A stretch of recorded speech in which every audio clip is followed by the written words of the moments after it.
When the fool says there is no God, they become one. It doesn't bring us together. It divides us and moves us away from each other. I just never could correlate to that.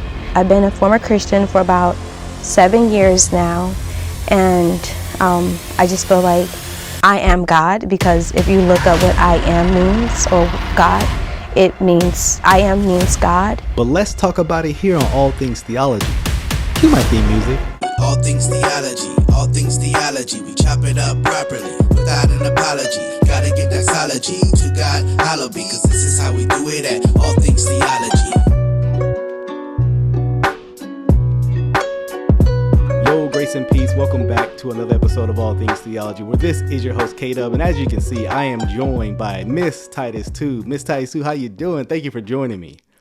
I'm doing good, bro. Trying to, get this new year started off, kick it off on the right foot. So thank you for having me on. Absolutely. So I saw you respond to a video where it was Christians versus ex-Christians. And the best way I can kind of explain this platform is kind of like the Black Jubilee. You know, I mean, if you ever watch like Jubilee videos, they have always like the like a round circle and controversial topic, and they kind of half the room is on one side debating, half the room on another. Well, this panel was Black females, right, addressing the issue of Christianity, right?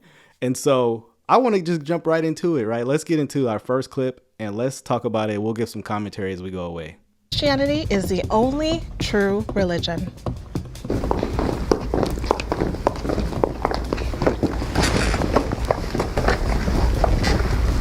I believe that Jesus is the one true God, because he saved my life, and he was the only one that could set me free from guilt and depression and the shame of having an abortion. So after having my second abortion, I fell into a spirit of suicide and shame that I couldn't shake. And I went to therapists and I went to counselors, and no one could free me. And the enemy kept telling me that I needed to die in order to pay for what I did. And I believed that. And as I was searching to overcome suicide, that's when I found Jesus. And I realized that I didn't need to die because he already paid the price for my sins. And there was no other person, no other God who could pay that price for me. So I dedicated my life to him because he saved me and he set me free. And he is the King of Kings and the Lord of Lords. And I live my life for him completely. Now, I do want to provide some constructive criticism in this answer. Again, there were some things in there that were said that were true, and right, we would amen. But also there were some things kind of mixed in where it was just very subjective, right? Well, Jesus healed me from depression. Well, like once you go to the route of subjectivity, which we're going to see someone does, like the other side kind of do this subjective route in a second, you kind of get this battle of subjectivity versus subjectivity. Like, what do you say to the person who was like, well, we did it for me, right? Like, it's like, well, I don't know. Do you have anything to say about that as well? Yeah, I agree. I think she hopped straight into theology, which could have possibly worked if she was talking to someone who's actually open to becoming a Christian. But you're talking to people who have already said, I'm deconstructing. And the question is Christianity true? And she went into her testimony, which, praise God that she found herself out of depression and became a Christian because of these bad things that she experienced. But just because you overcome some traumatic thing in life, it doesn't mean that your worldview is true. Because at that point, I mean, you could say the same thing about people who found peace through other religions and other ways that satisfy their desires in life. So it's just not the answer to the question. I think Christians have to get better at answering those questions. Absolutely. And me, I don't mind her, standing on the word of God and saying, hey, Jesus is true because he's the creator of all things, right? And he is determined that the faith that he has established is the true faith, right? But I agree. It's like, we got to stop doing like the testimonial, like, well, my testimony worked, so therefore you should jump on to what I'm saying. It's like, well, that sounds kind of Mormon-esque to me, right? Yeah, I don't know what logical fallacy it is, but I know it's a logical fallacy. And it's like, we agree with her because she's right. Jesus is the truth, but he's not the truth just because you had an abortion and became a Christian. That's not why Christianity is true. Because he was true before this, right? He was true before your depression got healed. So again, if you appeal to yourself, it just becomes very finite, right? But we're arguing for something that it is true before us, right? not just while we're living, but more interesting things are going to be said. Let's get into that. For me, my personal belief, religion is created to manipulate and control for me spirituality. I was once a former Baptist. I grew up in the church. I was in the church choir. Life experiences led me to spirituality because I felt like I was being manipulated and controlled. I do believe in a higher power. I do not believe in the Bible because it was rewritten to manipulate and control so much. I am a former Christian. Let's deal with her. What you got to say about that? See, I am a fan of Mr. Greg Koukl because he's got this book called Tactics. And in Tactics, he kind of coaches you on how to respond when people say things like that. So I would have asked her, what do you mean by that? How do you know that the Bible has been rewritten many times? Because this is a common claim that people make, but there's not really, from my research, there's not really strong evidence to support that. I mean, Christianity has, or the Bible, we have way more manuscripts than any book from antiquity. So it's like we have a document that we can trust for a lot of different reasons. So anyway, what do you think? Yeah, I mean, and we've kind of already talked about from the jump, what does she appeal to? In my opinion, my experience, right? So this is why I said you don't want to be getting this battle of experience and, subjectivity. But it's like you said, like, yeah, there would need to be a lot more clarifying questions. Because if you actually listen to what she said a lot more than the Bible's being rewritten. It depends on what you mean. I would agree with that. I mean, are you referring to multiple translations? Are you referring like what? But if you listen to what she says has been rewritten to control people. See, now that's where it's actually problematic. So now you're actually arguing that the New Testament authors were writing the Bible to control the masses of the people, and that's been the goal for 2,000 years. See, now that is conspiratorial level pseudo history type stuff now we're getting into, because that's just not the case. You get into the early church, first 300, 400 years of the church is under extreme persecution for the most part. So who are they controlling? Like, who would join this religion just freely? Like, yeah, I want to get in. There's not a lot of social benefits to being a Christian the first 300 or 400 years of church history. What is she talking about? Exactly. So that's why I heard that answer. I'm like, oh my goodness. I mean, this is kind of zeitgeist level, Wikipedia meme type level stuff, right? But let's hear exactly. Let's hear what she has to say. And we'll get back to some of these other guests as well. And I grew up in the church, like many of us here, and I just didn't have great experiences in the church. I felt like it was a very toxic environment for me. The friends that I did have in the church, I feel like they controlled and manipulated like just everything when it came to our friendship, and they would just kind of blame it on Jesus. I also just believe that religion, because I'm not religious at all, I believe in God as a higher power. I look at it like politics. It divides people. It doesn't bring us together. It divides us and moves us away from each other. I just never could correlate to that. I've been a former Christian for about 7 years now, and I just feel like I am God, because if you look up what I am means, or God, it means I am means God. And so I just realized that it just wasn't for me anymore. What a load of a statement that she made, word salad that literally means nothing at the end of the day. But let's see what I mean, I know she said a lot, but what do you got to say about that? Okay, so first of all, my heart kind of goes out to people like her, because I know there's plenty of reasons why people are just like, I'm going to walk away from Christianity. We don't know what kind of church background she has. True. So it could be that she was in a church that was maybe cultish, or a church that wasn't preaching sound doctrine, and so there's a lot of legalism. Or it's possible she was in a good church and people were trying to teach her the truth of Christianity and she didn't want it. Right. So that's something I would ask her, like, what is your church background, if I was talking to her? But it sounds like she just traded one set of beliefs that she just assumed by faith from the Christian church to now assuming another set of beliefs just because I'm assuming she just wants to do life on her own terms. So either way, she's not really getting to the fact of whether or not Christianity is true. Like, everybody's putting Christianity in this faith bucket. Like, you can't know for sure if it's true or if it's just a matter of your opinion, and not really investigating, did the resurrection take place? So those are my thoughts. Yeah. No, I think you're 1,000% right, because with each answer we've kind of examined what's been the common theme: subjectivity. Right. For me, for my experience, she did the same thing. And not only that, but the blasphemous statement of "I am God." Right. Well, God just means I am. Well, that's not necessarily true. I mean, that's one of the divine names he does bear forth, but that name means something. It's a self-sufficient one, not dependent upon anything. That clearly cannot be true of you. You're dependent upon everybody. I mean, so it's like claiming you're not dependent is like just a blasphemous claim in and of itself. Crazy for us as humans to know that. I mean, none of us know everything. We all make mistakes. Some of us can't even walk like one foot in front of the other without Right. tripping over our feet. Like, I'm a klutz, so I'm like, I know I'm not God, right? Right, exactly. It's crazy that we've allowed culture to convince us that we are like a supernatural deity that created all things and is all knowing. It's very sad. Yeah, I want to deal with something too, because you brought up a good point of, we can be sympathetic to her experience, right? About maybe she did have some bad experiences in the church, and that's possible, but it's also possible she was one to live wild and the church was like, no. And she viewed that as kind of but even whichever way you want to take it, the issue is any system you can adopt, you can always have bad actors in that faith. Right. Mm-hmm. So even if I grant you that these people were terrible, it still doesn't make it wrong.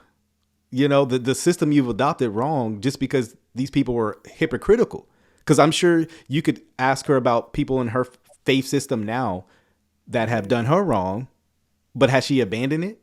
Of course not. Right. So exactly. And we've even heard stories like even with atheists and stuff. Like I think Richard Dawkins had a whole scandal, and there's scandals and different schisms and stuff that happens in a lot of different worldviews. And even with her saying, well, Christianity is divisive, where basically everything is divisive these days. People will branch off for any and every reason. But even that divisiveness doesn't mean wrong. Right. I mean, certain colleges divide. I mean, depending on what degree you want. I mean, a divide doesn't necessarily mean wrong. Well, false. So it's like, you all this language is meant to say is wrong, but none of what she said has actually proven Christianity to be false. Right. She's not. She didn't give us a moral standard either. So she's saying, well, this is bad, that's wrong, but she's not really saying why it's wrong. That's an assumption. I'm not sure if that falls under presuppositional apologetics, but it's like you're taking from the Christian worldview to say that it's wrong, and that's 1,000%. You're exactly right. Yeah. By what standard is any of the things you're claiming actually wrong, inherently wrong? I think you're getting in a whole nother world of problems if you ask that question. But let's get into this next clip here. Let's talk about it. So in terms of Christianity, you don't believe in religion at all, but you believe that you have a relationship with God personally. Yes, I believe in a higher being, yes. A higher being, okay. Yes. So do you believe that there are any religions that are true religions? I've studied multiple different religions. Like for me, I can say, because a lot of times we just follow things that we were taught in our home from early ages, because we were all like practicing spirituality, and when they took that away from us, we start reading the Bible, which has been manipulated, and it just divided us. It didn't do any good for us. Who's they? Who took the faith away? I know who she's talking about. This is always supposed to be right. Emotional for black person, right? See, white people, they came, they took they forced Christianity upon us, right? Because Christianity wasn't thriving in Africa and with black people prior to the transatlantic slave trade. We just know that. We just have to accept that premise, right? What do you got to say about that? Oh, there's such an ignorance of world history, American history, church history, and that's sad. And honestly, these are things I wasn't even aware of until I started getting into theology and apologetics, because I was having these conversations with people and I had to figure out, like, man, are they telling the truth?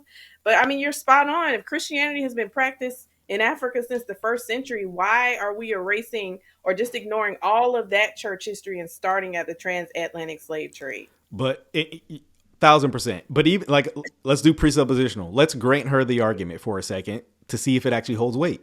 Even if what you're saying is true, it doesn't mean Christianity's false. And you can do this for like every argument they bring up. It actually doesn't prove it's false. It just proves people did bad stuff. Bad stuff, which the Bible already told us that we kind of suck at, just being nice people, right? We are flawed. Yeah, I'm like, yeah, that lines up with the Bible. The depravity of man, right? All sin and fall short of the glory of God. Yeah, sounds like you're, but another issue she keeps bringing up about this higher power, this spirituality, right? It's like, what does this actually mean? Who is this? She said she was God, and then she said she believes in a higher power. So I'm like, are you into like polytheism, or are you saying that you're that higher power? I don't know. You're right. There's a whole line of questions that would need to be follow up to. What do you actually mean by this higher power? Are you just saying yourself? So you believe in okay, what does that get you? You know what I mean? Like how does this even work practically? Like fellowship, communion. I mean, there's so many questions we would have to be there to ask. There's definitely some philosophical problems there, to say the least. Yeah. Well, let's hear some more she got to say. Personally feel so. And when you say we, who are you referring to? Black people. When it comes to Christianity, we're the only ones who, the Bible this, the Bible that. I got to go to church every Sunday. And what do you see other people doing from different races? Like, I know Muslims, they pray 5 times a day? I don't see them going to church every week, or you feel like you have to go to a church to pray, or a church to find community. I want to, before I let you answer, I want you to hear the illogical statement she just said, because she's asking, hey, who's the we you're referring to? She's talking about black people, right? Other people don't do the whole going to church, which is absurd. That's quite silly. But even if we grant that, she says, well, what? Other people don't do that. And she's like who? Muslim people. Well, Muslim is a religion, not a ethnic. So she's conflating all sorts of, like I said, there's so many holes in what she has said in like the minute and a half we've been examining her words. It's like we could literally do an hour on this if we want to every point just full length on it, right? But I'll let you go ahead. Yeah, it didn't make sense. It's like, okay, so are you saying only black Christians go to church? But it's like, okay, Muslims go to the mosque once a week. I don't know. I think it's once a week, right? Or yeah, something like that. I mean, but they have other religions have religious rights, and honestly, that's one reason why these other religions are so burdensome, because they have all these stipulations that they put on people. So Christianity is the one religion where Jesus did the work for us. We go to church because we love God, because the Bible instructs us to go to. And because, everybody needs a community. So whether you're a Christian or not, you're going to need some kind of community. This is just, I don't know. It's like, so you're saying you just want to be on an island yourself and you never communicate with anyone. You just make up your own rules. Nah. Yeah, but it's like, what does that got to do with ethnicity? You know what I mean? Like, I'm probably the worst person to be there, because I would just come out and be like, what does that got to do with anything? There's Christians all over the world. Bro, come on. Hispanic people go to church. Asian people go to church. Africans go to church. Exactly. She made it seem like only black people in America were the only ones we were just forced to go. There's some kind of law out there where we just got to go to church. We don't know why. We just got to do it. I like going to church. Yeah, exactly. Yeah, that too. It's like, ain't nobody forcing me. But anyways. Well, this is where it gets a little heated. You may remember this section here. So let's play this one. There is a particular lens that Christians have.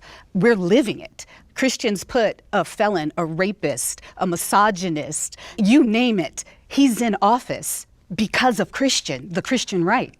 It's this odd sense of, we believe this, we believe that. And then because of abortion, if we want to just go there, because of the reason of abortion, that we got to protect the babies, there are 15,000 things over here. But that one thing, because of your Christian ideology, you are willing to vote against your best interest. It's a little bit of a cult. I'd love to hear one of the 10. All right, before we, I want you to address that.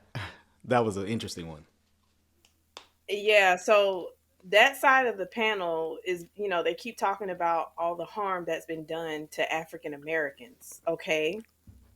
Harm has been done to African Americans, but harm is being done to these babies in the womb, but for some reason she doesn't want to acknowledge that that is a crime against humanity. And a lot of Black Americans, I mean, we are leading statistically when it comes to the data in abortion. So if you really care about Black people, you should care about abortions being, dealt with. Like, that's something that is a problem, and none of us as Christians should support that. So 1,000%. And Yeah. to see the mockery attitude about it, the babies, like these are people you're talking about, but then you want to bring up harm, then you want to bring up moral issues while you're up here literally arguing to terminate a life of a defenseless person. Is just bizarre to me. And I'll bring up the politics issue, right? Because Christians were split on this, right? And about voting and who we should vote for or why. Now, let me say this. Christians generally think conservatively, right? But Christians ain't the reason why Trump is like, Trump ain't in. I mean, there's a lot of reasons why. There's just not just like we banded together and was like, we're voting for the, it's just like, what does this have to do with anything about the question? Like, okay, let's do presuppositional. Let's grant the argument. All the Christians voted for Trump. What does that have to do with Christianity being true or not? That's such a good point. And I mean, Christians, I think if you were wise, if you were voting based on your worldview, it wasn't about the person, it was about the policies. Exactly. And I think it was clear, specifically in this recent election, like the conservative policies overall, not to say it was a perfect platform or that the candidates are great people. Exactly. But if we're talking about policies, I'm sorry. To me, it was just diametrically opposed as far as what the left was saying versus what the conservative side was saying. So, 1,000%. a lot of Christians voted because of our moral convictions. Yeah. The same way she does, right? And so let's hear some more. We just have justification for ours. I don't know what her justification is. Let's hear some more of this, because this lady's going to push back a little bit on some things going to be said. So let's listen to this. Yeah, I was going to say. That's what we're here for. I just want to hear one of the Which one's contradictions. Girlfriend, menopause, brain fog. But if you want me to get my phone and we sit here and I get... Let me go back a little, because the statement was said, there's so many contradictions in the Bible. And so the lady asked give me one, right? But let's hear this. It's a little bit of a cult. I'd love to hear one of the 10. Yeah, I was going to say. That's what we're here for. I just want to hear one of the Which one's contradictions. Girlfriend, menopause, brain fog. But if you want me to get my phone and we sit here and I get my reading glasses, I mean, if we want to sit down and get a table and be like, all right, let's go to this. But that's not what this show is. It is. Because, no, I'm not going to sit here and do the homework. Because my whole point is, you guys know that there's... So arrogant, right? And I hate when people say there's thousands of contradictions in the Bible.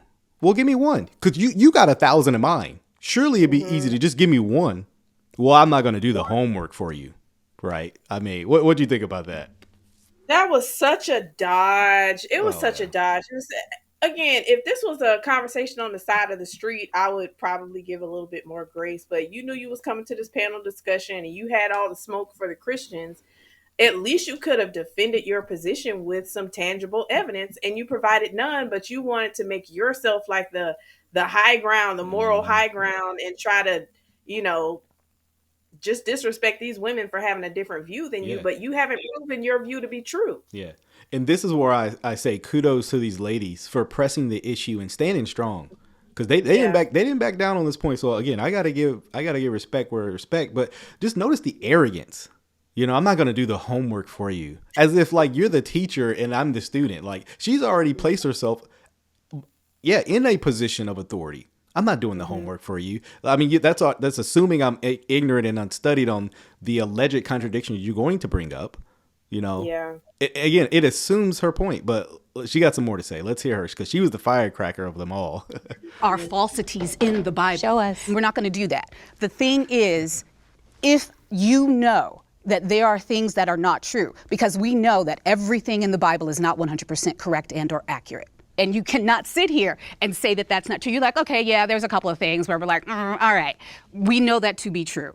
Even the fact that in unison, you guys have said, oh no, everything in it isn't true, it ends the discussion. Because in order to have a conversation, you've got to give a little bit to be able to say, hey, here are these 10 sources. Even if I got my purse right now and pulled that out, you're still going to say, I'm going to have to look over this. I don't know. I need to go over this with my pastor and my spiritual guide, whatever. It's not going to change you. There is nothing that I can say to any of you that is going to change your minds. Nothing. I mean, you said that's not what we're here for, but we are here for that. So to change my mind? No, not that, people. So in one sentence, what are we here Darling, for? can I speak? I am, but I'm saying, so what are we here for? I can tell you, for a discussion, and for the people who are also listening to hear, So you know, it's not so much so about it's changing not our necessarily minds, it's these people. the thousands of people that might be watching. Now, before you go in, I just appreciate the calmness on the Christian side of just almost a confident calmness. Like, yeah, no, I mean, we know the Bible is true, right? And who's the agitated, angered one? I mean, who if there was no camera, who knows what would happen, right? Yeah. Well, what do you got to say? Saying like, oh, y'all would never accept any research I present to you, but they're saying no, but no, show us. No, you do the homework. So it's like, so you're not even trying to present any research, but I'm just supposed to take your word on blind faith, but you're criticizing me for what you say is blind faith of Christianity, and that's not really fair. And I don't even know, maybe this was said off camera, but I didn't hear them say that the Bible has errors in it. Well, so I don't know where she got that from. She's trying to say, I just know it's to be true that the Bible has errors. Like, so she's speaking for them at this point. You know, you just, and she's like, the fact that you just, you know, all in unison just said, you know, agreed together, like, you know, show me, is like, what she's trying to argue is you need to be able to give a little wiggle room. Like, you need to be able to grant what I'm saying. It's like, no, we don't grant what you're just saying just because you said it. Like, because again, flip it around. Will you grant what I'm saying to be true? Like, there's so many fallacies in what everybody on that side has been saying. It's just utter ridiculous. Like, you just know, you know my inner thoughts, huh? I mean, ridiculous. And I mean, the more I learn again about like archaeology, church history, and all this kind of stuff, it's like, man, the Bible continues to be validated throughout history. So let's talk about that. But yeah, she's just convinced that everything, or at least enough of it, isn't true. I mean, I'm curious as to what part she's saying aren't true. Yeah, and you know well, you know, if I read it, if I give you these, I pull out my phone, you're just going to go to your pastor, your spiritual guide, and just the snobbery. I mean, again, like, she don't know these. What's wrong with that? What's wrong with asking someone who might have the answer to the question? Yeah, that's a fair point. But even then, she kind of assumed they're not even going to have any kind of answer to it, right? Or she's like, well, you'll say I'll have to. And there's nothing wrong, too, with telling someone, hey, I'll get back with you. Right. Hey, I don't know. I see the point you're trying to bring out, but it's very dangerous when people just bring some alleged contradiction and just run with it. Just first time, like that's not a wise person. A wise person actually says, hey, let me look into it. Let me look in the background. Maybe there's something I'm missing before they just go headlong into someone bringing an alleged contradiction up. Right.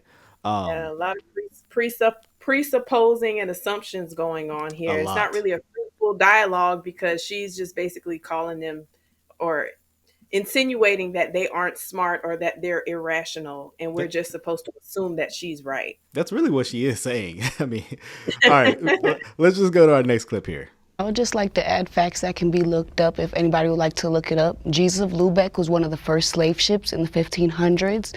The Queen Elizabeth I, I believe, gave it to something Hawkins. I forget his first name right now. But she lent this ship to him, leased it to him. Jesus of Lubeck was the first slave ship. In the original alphabet, J did not exist. His original name was Yeshua. And how does that information impact you in your faith? For me, growing up in the church, and I'm an ordained minister also, non-denominational. For me, literally, in my mind, it was rewritten to manipulate and control because King James also wrote the book of demonology right before he wrote his version of the Bible. My goodness, that's a mess. I'll let you deal with it first because I'm about to have a headache. You know what? Although she just said, what did you call it earlier? A big word salad. I feel like she's reachable. And the other girl in the middle, I feel like are reachable. The one on the end is just so. Yeah, but like people like this, I think, can help you grow because you'd be like, okay, let me go back and look up all the stuff that she said, and then you can be like, first of all, King James didn't do this. This is not how that happened. This is not what you said was just not true. But I think she's just regurgitating a lot of bad information that she found online. And to your point too, like, okay, if this first slave ship was named Jesus Bluebeck, how does that prove that Christianity is true? It's a common running theme throughout the whole conversation. It's exactly what I was going to bring up. And it had nothing to do, like, what does that have to do with the statements that the other women across the aisle have made? Because it's like nobody's saying that slavery didn't happen or that people who were professing Christians, and really, they're just ignoring the whole abolitionist movement too, because Christians were heading that, right? But you're assuming that basically Christians were the ones who were running this whole slave trade thing. Like, okay, but what does that have to do with whether or not the resurrection took place? Those are my thoughts. Yeah, no, that's kind of what I was thinking. Again, what point does it? It's what I call the throw the kitchen sink argument. I'm going to throw so much at you by virtue of just throwing all this stuff. It's going to be overwhelming, right? Like, wow, okay, the letter J didn't exist. Slave ship named Jesus. But it's supposed to convince someone who's like who doesn't know anything, right? It's just like, oh man, I can't believe they had a slave ship named Jesus. I got to abandon the whole faith that existed thousands of years prior to this ship. It doesn't make any sense. And yes, like you said, King James didn't actually, I don't know, like in her mind, King James was actually just right there, just translating the Bible. That's actually not what happened. He collated it, right? He commissioned it, right? There were other and even then it were translators who participated in this, translation of the text, right? Not King James. Like he didn't do anything like with that. He just provided the financial resources to do it. Yeah, because it's like, okay, well, what about the Gideon Bible? Like, or the Bishop, like there was other Bibles. Even that, there was a Bible that existed prior to that. So what's your point? Yeah, like what's your point? I said Gideon, but that wasn't the one I was. But there was a Bible that was more popular. The Geneva Bible. Geneva Bible, right? Not the Gideon. Thank you. So she's been listening to Billy Carson a little too much, right? And so we want to. She's probably subbed and a member there, right? So I don't know. It's like, but she has some more to say. We're going to hear her out. Colonizers came to Africa bringing the Bible to them and basically tricked them into following. So you said that you were an ordained minister. The reason why I became an ordained minister was during the COVID agenda. I'm holistic, so I became ordained minister in hopes of being able to help people create letters of recommendation so they didn't have to go through getting the poison. So that's why I'm non-denominational. I do believe there's a higher power, but I believe that religion has manipulated so much to scare and divide us, when I believe God doesn't want us to fear him. He wants us to trust him. He wants us to be a vessel for him. He don't want us to be sheep for the corrupt and the people that have been in power for 100, 200 plus years. It's all yours. Take it away. I'm not even gonna lie. If I was having this conversation in the hair salon, I would be like, I don't even know where to start with everything you just said. But it's the kitchen sink argument. It's again, she gonna throw everything that she's ever learned to throw at you. Because I'm listening to her and I'm just kind of like, so you became a pastor, non-denominational Christianity because of COVID? Like, it's something to do with medical exemption? Like, ma'am, I am so confused on what that has to do with anything. Yeah, and I want to ask her, like, how do you know all these things about God that you just said? Like, where is that information coming from? How do I know that what you're saying is true? Because now you created a new faith system.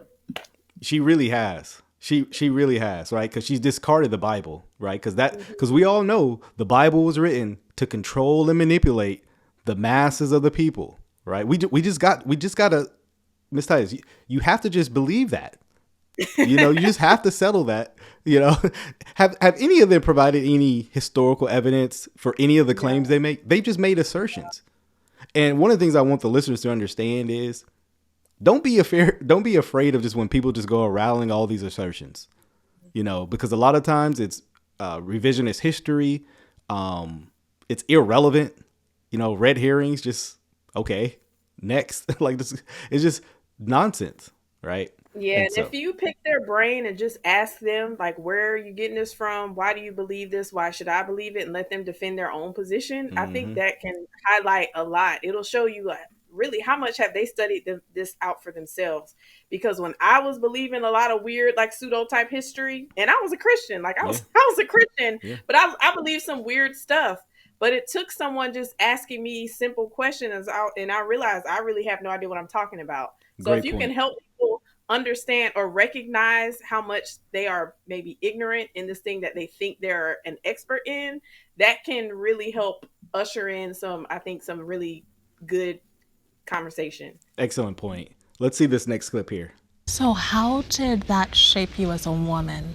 The Christian views, how my grandmother was, how certain people, they So the question was, how has Christianity shaped your views on, specifically when it comes to women? So let's hear what she has to say. We'll listen to all of it. So how did that shape you as a woman?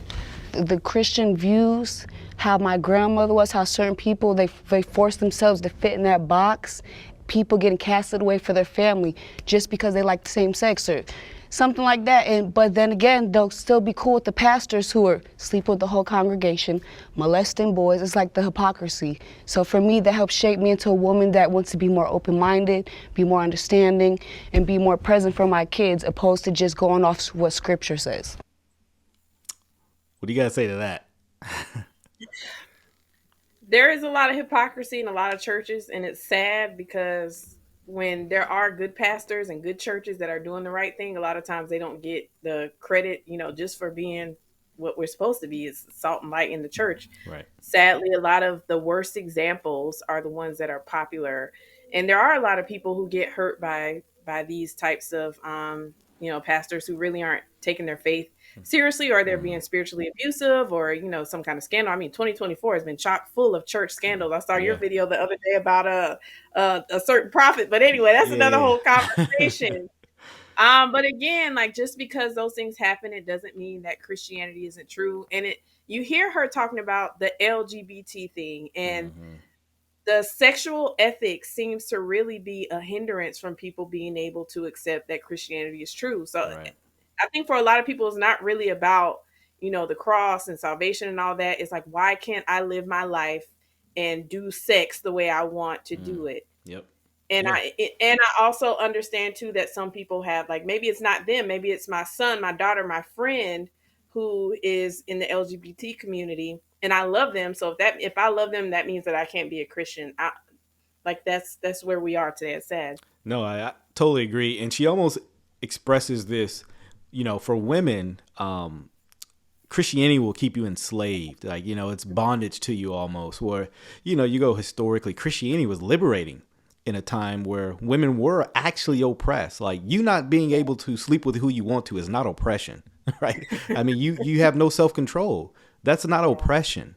And we're calling the things a lot oppression, bondage, which is not actually bondage and oppression, and so just wild, right? Well, let's get to this next one. We got 2 more clips. Let's check this one out.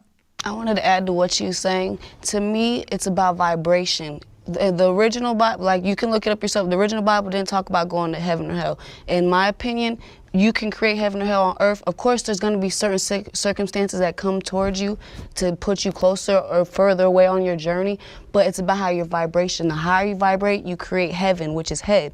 The lower you vibrate, you create hell on earth, which is heel. That's why they call it heel. It's all about vibration. When we die, I believe we don't die and go to heaven or hell. Our energy never dies. I feel my grandmother, I have a lot of loved ones that passed away.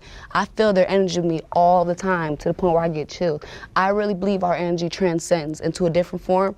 I'm not exactly sure, but I really believe we don't die, we transcend. Yeah. What do you got to say to that? I want to know why the lady in the middle ain't saying nothing. After we've been hearing all this craziness on her side of the floor, she ain't got no smoke for this crazy talk. She's silent here. This energy stuff, like, okay, tell me, like you said, Billy Carson, this is regurgitating what has been popularized on the internet through Zeitgeist, through Dr. Umar, through Brother Jabbar, whoever, through Hebrew Israelism, all these things. So they're saying, I'm leaving that oppressive religion because y'all were indoctrinated with this. Well, now you're getting re-indoctrinated with something that's even less logical, that you can't test, you can't prove. Like, how do I know that you're feeling your grandmother's energy right now? Like, Right. I can't know that for sure. Anyway. And it's like, you may be communicating with some dead spirits. So I might grant you communicate with something that went beyond, right? But you know, this whole thing about, you know, the original Bible, you know, did not talk about hell. You know, prove it. Prove that claim. What manuscript are you referring to? Because this is supposed to convey your belief on the afterlife. Because I think the young ladies on the left, you know, did say, no, we believe in heaven and hell. And it's supposed to convey your belief is false. You know, this whole thing about the heaven in the head and heel means hell. What was she saying about that? Like, so I looked up the etymology of where the word heel comes from. It had nothing to do with hell. It's Achilles. It's because the heel is attached to your Achilles. It has nothing to do with what she was talking about. And so she is spewing literal word salad, false information. And like I said, I'm not that nice to be on a podcast like this. Not that I would be mean, but I would. That is false. What you just said is false. I would have to say that it is wrong. You know, and I want you to prove it. That's something we can fact check. If we go back and look at the oldest surviving manuscript, if heaven and hell is there, then that disproves her argument.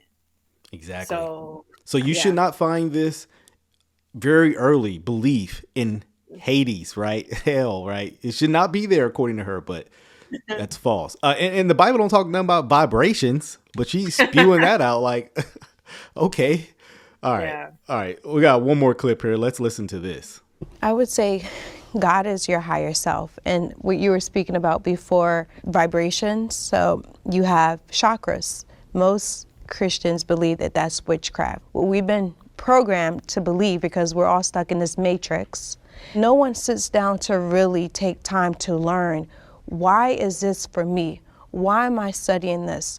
And that's what I did for myself. And I just realized that, you know, when I'm vibrating higher, when I am meditating, when I am journaling, praying as such, then I just feel better. I feel like I'm connected to my higher self, that I am God, because that's just my belief, that I am God. You're God. You're God. Everyone is God. We all are God. You I'm are not God. I rebuke that in the name You of are Jesus. God. Amen. I rebuke Okay, that. let's come back to the question. Amen. I rebuke it too. Yeah, what do you have to say about this? It's a lot she said, but I mean, she's just repeating what she's been saying the whole time, which is really nothing. Right. Again, my heart goes out to these women because I think they're just feeding, or they're just, you know, eating up what society and culture has fed them, instead of actually investigating from a, you know, a academic standpoint, a scholarly standpoint. Is what I'm saying true, or am I just following what people have just said? I mean, all this is pluralism and syncretism and a lot of myth that they're believing without any real evidence. Yeah. No, spot on. And it's like, you know, she kind of throws a little shade, not in a mean, I don't think she meant this in a mean way, but she, you know, well, like kind of, I started studying, you know, because, you know, nobody really studies these things, right? And she kind of comes to the conclusion after her in deep intellectual study that she's God. Yeah.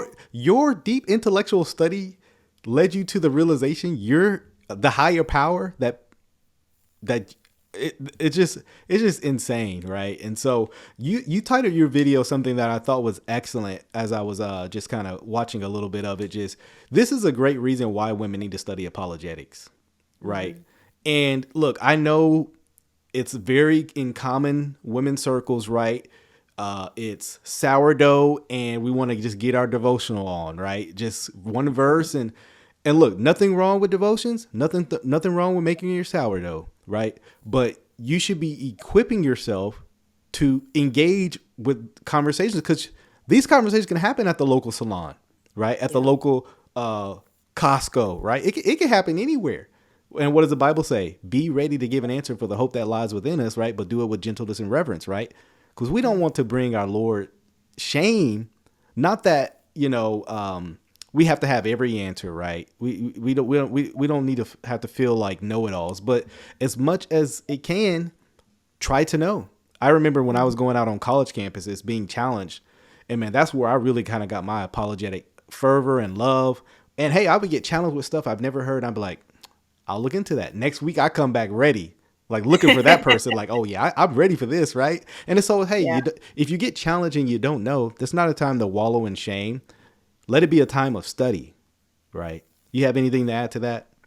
Yeah, it's humbling, but it's also a very satisfying journey because, like you said, I don't care how many books you read, you're never going to read everything. You're never going to understand everything. Somebody's always going to come up with something that could possibly throw you off, but that shouldn't discourage us from learning and preparing, getting equipped. And I named that video that way, and I got some pushback. They're like, not just Black women need it, everybody needs it. I'm like, I got your point. Yeah, like I'm just talking in context of this conversation because it's not something that I was really exposed to until, the last 4 or 5 years. And I'm like, man, I wasted so much time where I could have been having, I think just better conversations with my friends who aren't Christians than some of this like hyper superstitious, supernatural word of faith type of things or a whole bunch of legalism. Because I think on both sides of the panel, both the Christians and the non-Christians, if they had some kind of groundwork or framework for what Christianity is and how we know what it is, like that'll protect you. Because I'm kind of afraid for women, the Christian women, like could they fall into some kind of false church or, whether it's a Tiffany Montgomery or a Geno Jennings or a Prophet Lobby or something like that, because they don't really know the essentials. I'm assuming they don't know the essentials. They might. This was a short conversation that was edited. So they might be scholars for all I know. But just based on what I'm hearing, it just sounds like y'all are kind of just going based off of your own subjective experience instead of, what Christianity is. So we all need apologetics. Yeah, 1,000%. And I know we kind of share kind of some similar kind of background where it's just the hyper charismatic stuff. And it's like that apologetics, knowing your Bible, that's not emphasized. But what is emphasized in those circles? Experience. And it's almost for them, the apologetic is if I can get you in a good encounter with God, right? Yeah. If I can get you in a good worship service and get you emotional, then that should win you. But like we always say, what you win them with, or, what you win them with, you have to win them to, or win them to, you have to win them with, right? And so if you win them on emotionalism, you have to keep them with emotionalism. But, right, if you win them with the word of God, the truth of who Christ is, man, they'll never leave, right? Yeah, and then that could pique that intellectual side. Because I think once you start to think or learn how to think critically and learn how to do research, it is fulfilling. And I know sometimes in Christian apologetics, we can kind of use that and become arrogant. And I think that is something that all of us have to be mindful of, because that's not really helpful if you just think, oh, I read a book, so now I got it all figured out. Like, we shouldn't try to be that way.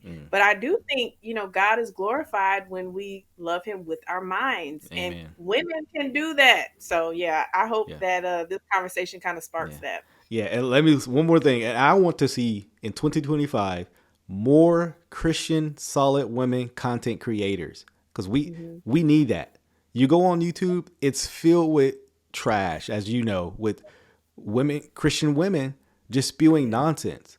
And so I think that would be helpful to see more examples such as yourselves. I mean, there's so many women that are doing great work. By the way, tell the people where they can find you. Let them know.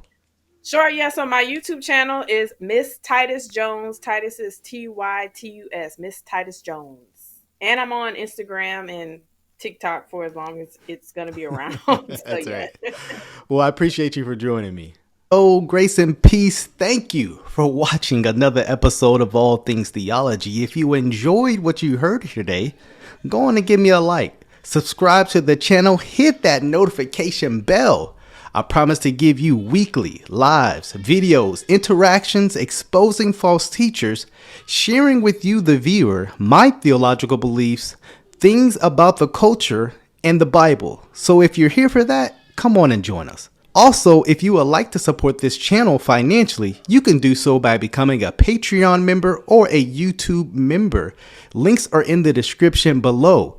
You can see content before it drops. You can also have Q&A sessions with also other Patreon members, YouTube members as well. So if you would like that, hit the description link in below.